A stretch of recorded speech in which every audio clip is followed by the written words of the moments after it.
Well, welcome to Coffee and Conversations with LaKisha. It's your girl LMJ, and I have a really dope and really special guest. Who you want to say, Pastor, Apostle, Bishop? I got jokes. Charles Goodman Jr., That's right? Yes. All the way from Augusta, Georgia. And I need to tell you, thank you, first of all, for even allowing me this opportunity. I know your schedule is packed. I got to see you last night at New Hope's Revival, and I have to tell you, I was beyond impressed. Not just because of the way it was just the way you taught the word, it was the conviction you brought with the word. And so then I had to do some research on you. I'm like, who is this guy? I need to find out a little bit more. So I need to start with the question that I ask everyone. Who is Charles Goodman? Um, just a kid from Greensboro, North Carolina. Uh, Pastor of church in Augusta, Georgia, and someone that's striving to be a better disciple every day. That's what I say. So pastoring the church, how long have you been pastoring? And I was 23, first church in Alabama, so 17 years. Wow, so you seem like you're about 26. So, so we gonna give you a little age. We're gonna give you a little age. You're a little older than. I turned 40. Oh wow! Well, happy 40th. 40 is a really cool year. So what was like for you pastoring so young? Like, how did you know this was what you are supposed to do? I think since I was 8 years old, they got pictures of me preaching to my grandfather's shirt and just jumping off the table with the vacuum cleaner. So I would not necessarily think it was meant for me. I tried to go to law school and then really, Wow. around age of 21, really had a major moment in my life that kind of pushed me towards ministry. And Yeah. from that trajectory, God kind of put me in that path. So 21 licensed, 22 Yeah. ordained, and 23 as started pastoring. Wow, that is really really cool, and I know what it's like to be young in ministry. I'm experiencing that in my own household right now.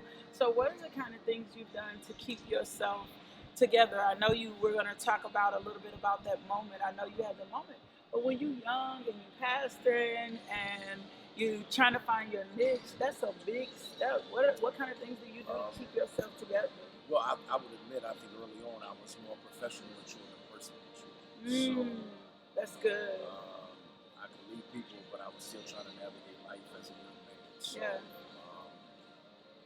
and I'm grateful for the grace that was extended towards me to learn and grow. So, yeah, I always tell people, man, be serious about your spiritual disciplines. Yeah. I think that's very important. And, man, I'll be honest, I think the first thing that was very helpful for me in my first context was I didn't live in the city I pastored. So I was still in seminary Okay. at Emory County School of Theology in Atlanta. Having Okay. to drive about an hour 45 one way Okay. to Alabama was my first church. So Yeah. it gave me some time to kind of grow, but then be distant and kind of mature as any 20-year-old should. How do you pastor older people? I was a college professor, and older students were always my most difficult students because they thought because of my age, right, that I couldn't be that professor to them, and sometimes they would challenge. So how do you pastor older people that are older than you? I was gifted because I was raised by my grandparents, so I'm always considered to have an old soul. So Yeah. they kind of looked at me as a grandson. So I've always knew how to honor older people. So I never really had much of an issue with older people Okay. in my pastoring. They always kind of look at me as a son and grandson. So, um, but I think they know your convictions. They can tell your passion. They can tell when you want the best for them. So I'm kind of old school in a lot of ways, even though I'm new school in a lot of ways. So, Yeah. so I think they could connect with that. Yeah. So that's really big. What is it like pastoring new generations? Because Oh. this a different conviction. This is Yeah. different. Um, I think people are looking for authenticity. I think the average age of our church is about 33 years old. Okay. Oh wow. Um, Oh wow. Wow. That's big. so we do 5 services, 2 different campuses and stuff. So it really is about I think just sharing the word in a way that people can understand. So really work on hard being a communicator. Authenticity is important, and I think people know when you care about them. and they can tell when you're faking it. So I had an interesting conversation with someone today over lunch. I was like, I think people are looking for people to be them authentic selves. So I think that's critical, and that's why I think we connect with people our age, older. That's good, and I think that's important. I think that's something that's sort of missing, right? And I've seen you. I saw a couple of pictures. I was on your website, stalking your website. I saw you in suits, and then I saw you in non-traditional wear, and I appreciated that because sometimes I go to church in my J's. It just depends on what day it is. I rock my J's all the time. So. Yeah, so that's really cool. So let's talk about this milestone that you said you hit when you were 21. Yeah. What happened? January 22nd, 2001, senior year of college. Had an experience before then, weakness on my right side. Yeah. I thought it was carpal tunnel. Went to get some doctor opinions. And January 22nd, 2001, went in, and after exhaustive battery of tests, they diagnosed me with ALS, Lou Gehrig's disease. Yeah. And they told me I had 2 years to live from that moment. So you can imagine that was a very sobering. Yes. And kind of really shifted the trajectory of life for me. So the night of my diagnosis, I met my pastor at the time. I was playing drums at the church in Winston, and he said, I don't believe this is a call to death. It's really God calling, for greater commitment. So that night before I laid down, I said, God, if it's 2 years, I give you 2 years. So here we are, and it's been close to 20 years since that moment. Yes, I'm like, you're not 21 anymore. And I told my congregation that's why ministry for me is not an occupation. I really believe my life is tied to it. Yes. So, been a series of things, man. I was on conditioned medicine. I'm not on that. And so it's crazy how my story kind of goes around. And I get at least once a month a call from someone around the country who's wrestled with ALS. Yes. I can imagine. So when you say you're not on any medication, right? Because I got to ask this.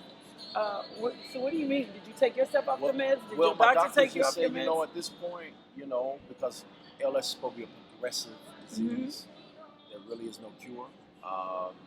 So the stuff they give you was supposed to slow the process, but I said, I'm just going to trust God, and that's what we've been doing. So I'm an avid. I still have some side effects. Okay. Weakness on right side. I'm an avid.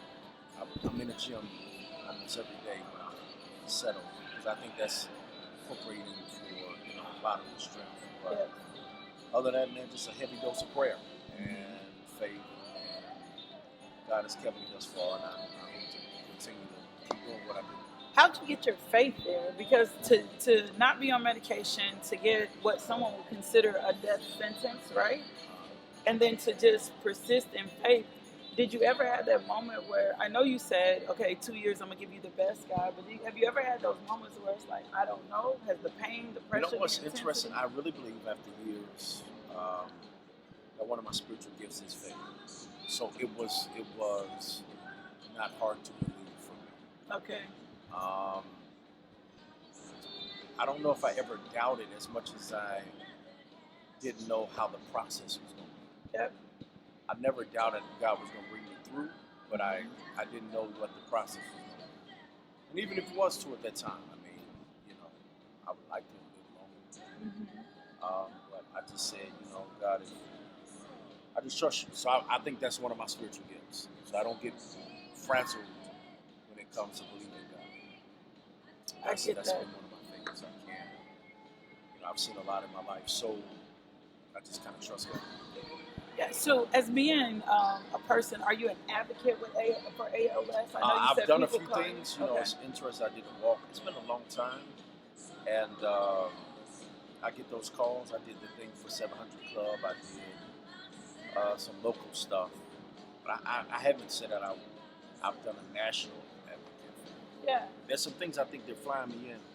Glad you said that. I think I just got something to my desk. My assistant, they're gonna fly me to Texas at some point in November to I guess concern. So that'll be intriguing. Well, I think your story is definitely one of inspiration. Definitely one that challenges a person or puts us in the position in which we all should live by that level of faith, I don't think we know. So, do you have a life scripture? Like mine is Jeremiah 29 and 11, right? Um, I do. My granddad's was Matthew 6:33. Seek ye first the kingdom of God. Yeah. It's righteousness. But I think mine personally is Ephesians 3:20. See, come on, exceedingly abundantly above. Yeah. That's my personal scripture that I kind of hold to. So, That's good. I read that differently, and someone sent that to me one day and said, pray big, right? And when I read that, I had never thought about it from the abundantly above goes from the position in which I pray, right? And she was like, just thinking, sing a song. yeah, so she was like, pray big so that you can see even more abundantly beyond what you're praying. And I was like, that is really big. So raised by your grandparents. Yeah. How are your grandparents still living? My grandfather passed in 2008. He was the greatest individual I've known. I miss him. I felt that, like I felt you said. My grandmother is 92. She just turned 92. Okay. And so she's doing okay. As you get older, there are challenges to being older. All of her siblings have passed. Yeah. Granddad's gone. So, but she's the most faithful person I know to this day. So you learned faith. Absolutely. I grew up United Holy Church, so I was in church Monday, Tuesday, Wednesday. All the time. I was going to say church was life for you. I would wake up in the middle of the night. They would be laying hands and praying. I really tell people I believe God is honored. I think as far as God is shout. I'm trying to as far as God has graced my ministry, it's been very gracious to me. Mm-hmm. I think it's not because I'm so gifted, but it's an answer to their prayer. Yeah. So my life is and things that I've been able to accomplish is because of their prayers. And that's a big. I was studying this morning Moses, and when God is dealing with the Israelites, and he's mad, and I'm paraphrasing, saying, how much longer are they going to be disrespectful? I'll smite them all. And then you see, 32. Thank you, yes, and you see Moses as the intercessor, and he says, wait, and I just, this morning when I was teaching devotional, I homed in on that fact. Your intercessors can change the course, the trajectory. I am evidence of prayer. My grandmother was that for me, right? She prayed me because I, by myself, was a hot mess. But because of her prayers, I've been able to walk into the things that I want. What would you say to someone who is young, stepping into ministry in this era? Be faithful. One of the things and it's not a critique, it's just a little old school in me. I think a lot of people are more concerned about having the right headshot, right page, selling t-shirts, and not about putting in the work. You gotta be faithful to the call. So if you're in ministry, faithful to the call, find a place to serve. You need a covering. Can we pin that? Keep going, because I want to ask you something. And make it about the main thing. Nothing wrong with having good headshots. Nothing wrong with flyers and stuff. But don't make that be the breadth, length, and weight of the ministry. That's big. So you said, what did you just say? You said something really big, and I wanted to home in on that about covering. When you said this covering, find a covering. I need to know how it's working. Well, I have a pastor. I just believe we need to be covered. I just see the order that God puts over us. He gives us protection through covering. It gives us energy, and it gives us insight, and it gives us things to cover. I just think that's just significant. We need someone to be submitted to. I agree. Every great leader has to be a great follower. So at some point, I just feel like you need someone who can speak into your life and not be afraid to tell you and be afraid to tell you what you need to do. That's good. We have a lot of yes people in our life. So you need someone that can hold you accountable. And so I have a pastor that, I run stuff by. I don't always agree with, but I submit to their counsel, their accountability. Yeah. And it is 100% proven to always be right. And to save you from dumb stuff, right?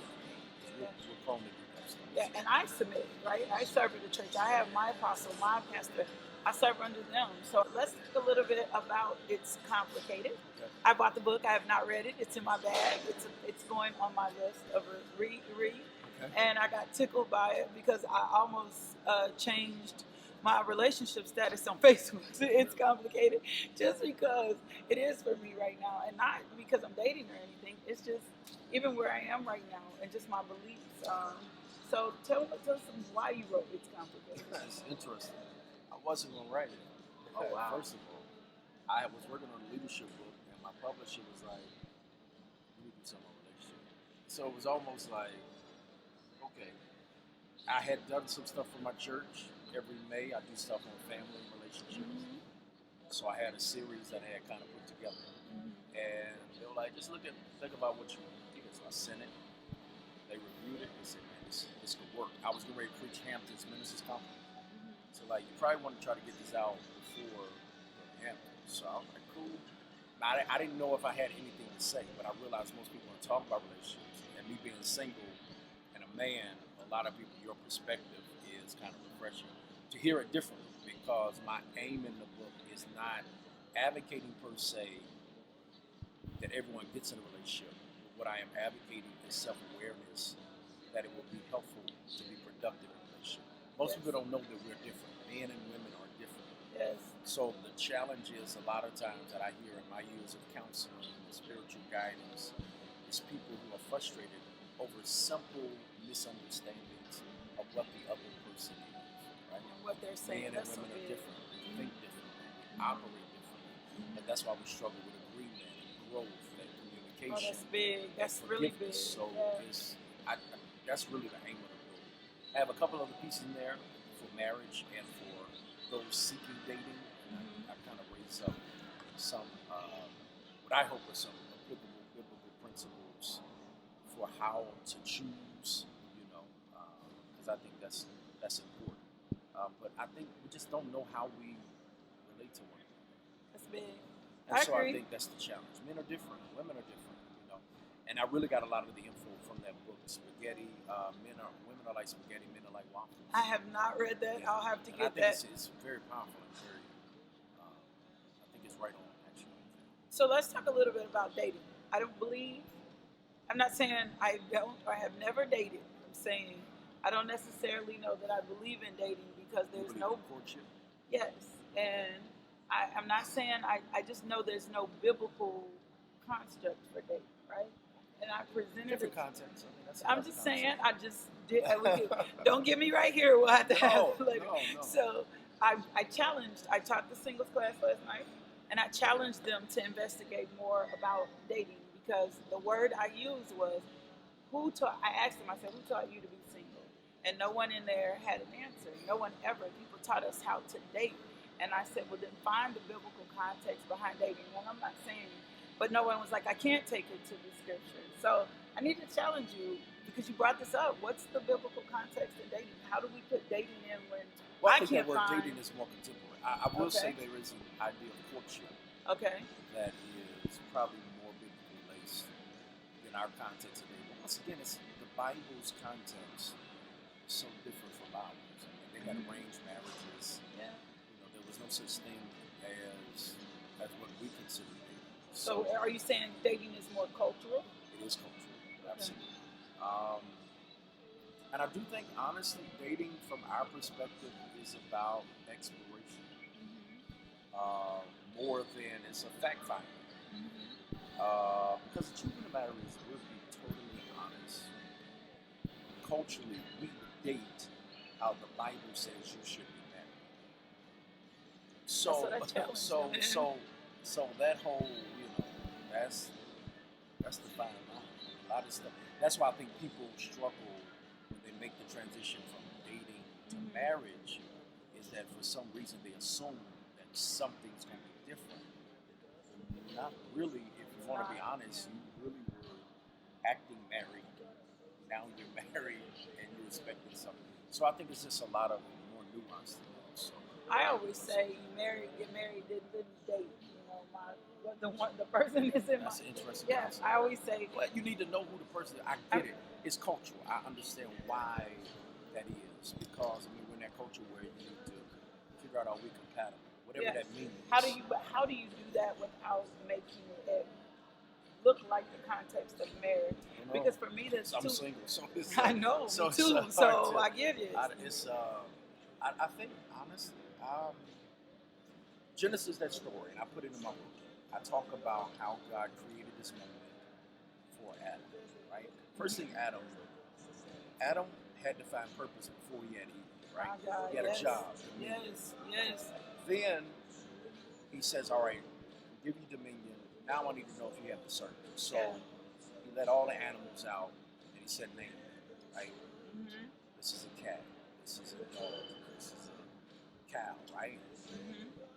He never named none of them wife. Right. Correct. He always named them what he perceived them to be. Because Yes. honestly, I believe that God always sends those who are not meant for you to see if you discern what's not for you before he sends you what is meant My for you. God. That's just the My biblical name. So God. he goes through that. He gets discerned. He gets authority. He gets this You discernment help me, piece. man. Just tell me. Then he puts them to sleep. Right. Yeah. He puts them to sleep, cuts them open, takes Yeah. the rib out, which is intriguing within itself because the rib side, but the rib is also important from a function standpoint. Protects your inner organs. The ribs help you breathe. I mean, so much so.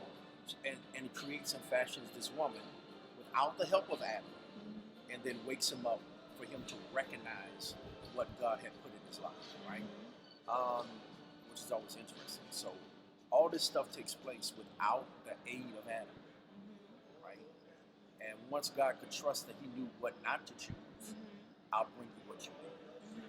And it was someone that was in essence who he was, bone of his bone, flesh of his flesh. So how that gets interpreted nowadays in how we court is the intriguing thing. I'm not sure, because I think the landscape has changed. We got social media that makes the field so much different, right? I'm not going to even go there. It makes it beyond different, it's right? overwhelming. It is overwhelming. I think I got DM'd like 3 times in 1 week by 3 different individuals who said, "You are my wife," and I had no idea who they were. And I'm pretty sure you've experienced some of the same thing. And I was like, I don't like. God knows I'm a romantic, right? So he's not going to let somebody DM me and just say, "Oh, you're my wife. Like, can we go have coffee next week?" You know? So I don't know, but I will say one of the things I think that is a lost art in relationships, and I mentioned this in the book. We don't know how to be friends. Most people do not know how to be friends. I agree. And I'm not talking about friends with benefits. I'm talking No, about friends. Just friends. Just that's a being lost a art. Lost art of friendship. Yeah, and I believe, and I know because I was married and widow.